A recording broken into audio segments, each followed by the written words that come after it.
एक कविता, जिस कविता ने मुझे गालियाँ बहुत दी, धमकियाँ तो बहुत ज़्यादा आई, और ऐसे नहीं कि एक विंग से आई, दोनों विंग से आई, ठीक है। जिस कविता ने मुझे देखो, लिखना, कविताएं पेश करना यह हमारा काम है, और इस काम के चलते हमारी रोजी रोटी चलती है, हमारी ख्वाहिशें पूरी होती है। लेकिन इसके बावजूद किसी कविता को लिखने की ज़रूरत पड़ जाए तो वो अक्सर कभी होता नहीं है ना। ज़िंदगी की पहली कविता है जिस कविता को मुझे लिखने की ज़रूरत पड़ गई।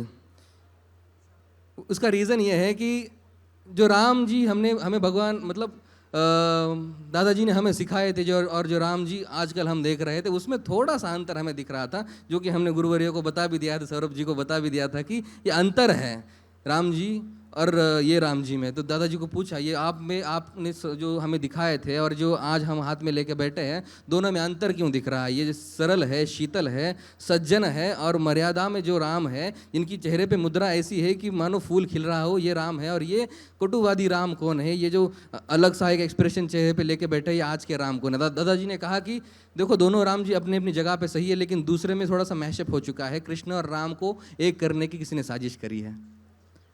वो साजिश इस तरीके से करी गई कि अब वो लीलाधर लग रहे हैं, जो राम दूसरे हाथ में हमने पकड़े थे। तो मैंने सुझाव मांगा कि अब ये जो राम दूसरे है, इसके ऊपर क्या किया जाए। दादाजी ने कहा, वो आपकी विवेक बुद्धि है, इसके हिसाब से आप चलिएगा, लेकिन एक बात बता देते हैं, चौखट के अंदर अक्सर राम को रखा करो और चौखट के बाहर कृष्ण को छोड़ा करो, ताकि घर में राम राज्य बना रहे और बाहर की महाभारत कृष्ण संभाल पाए।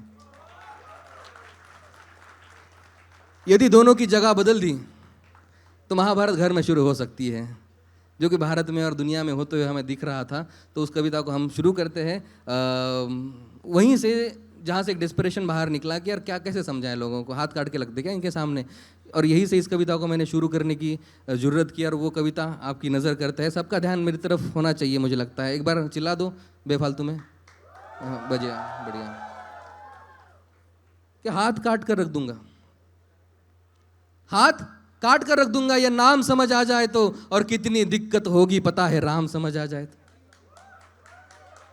हाथ काट कर रख दूंगा, या नाम समझ आ जाए तो, और कितनी दिक्कत होगी पता है राम समझ आ जाए तो। भाई राम राम तो कह लोगे, पर राम सा दुख भी सहना होगा। पहली चुनौती ये होगी कि मर्यादा में रहना होगा।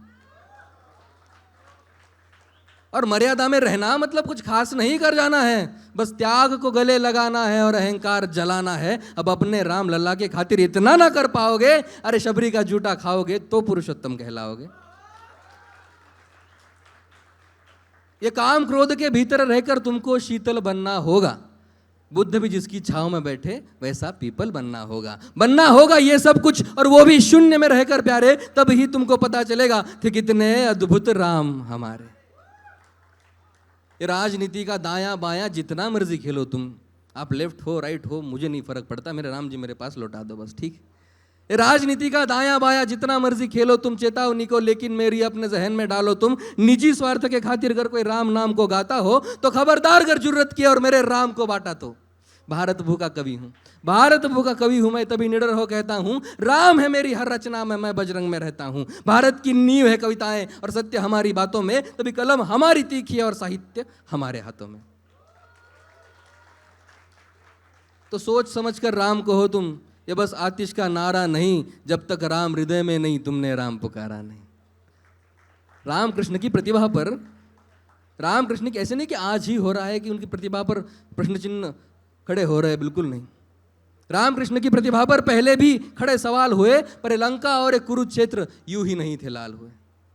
राम जी क्या है, मेरा एक असफल प्रयास आपके सामने रखता हूं कि प्रसन्न हंसना भी है और पल पल रोना भी है राम, सब कुछ पाना भी है और सब पाकर खोना भी है राम। ब्रह्मा जी के कुल से होकर जो जंगल में सोए हो, जो अपनी जीत का हर्ष छोड़ रावण की मौत पे रोए हो, शिवजी जिनकी सेवा खातिर मारुत रूप में आ जाए, शेष नाग खुद लक्ष्मण बनकर जिनके रक्षक हो जाए, और तुम लोभ क्रोध अहंकार छल कपट सीने से लगाकर सो जाओगे, तो कैसे भक्त बनोगे उनके, कैसे राम समझ पाओगे।